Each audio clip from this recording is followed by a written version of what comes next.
কয়েকদিন আগে সিয়ানকে নিয়ে আমি একা একটা বিয়েবাড়ি অ্যাটেন্ড করেছিলাম।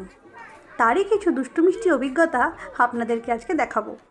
রিসেপশন পার্টিতে এসে চারপাশটা ভালো করে ঘুরে তাকিয়ে দেখে নিল। দেখলো এখানে সেরকম করে একটা কিছু করার নেই। তাই একটা পাঁপড় খেতে খেতে মাথায় আইডিয়া বার করলো আর চলে এলো একেবারে বিয়েবাড়ির গেটের কাছে।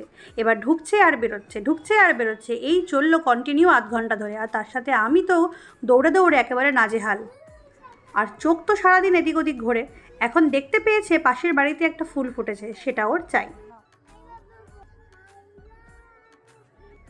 কত সুন্দর মিষ্টি করে আমাকে আই লাভ ইউ বলে ফুলটা দিল, আর সেটা এখন আমার চুলে লাগিয়ে দিয়েছে। পুরো রিসেপশন পার্টিটাই আমরা কাটিয়েছি নিচে আর গেটের সামনে ঘোরাঘুরি করে। এরপর সিয়ানকে আমি অনেক কিছু বুঝিয়ে খাবারের জায়গায় নিয়ে গিয়ে সেখানে অল্প কিছু খাওয়াতে পেরেছি।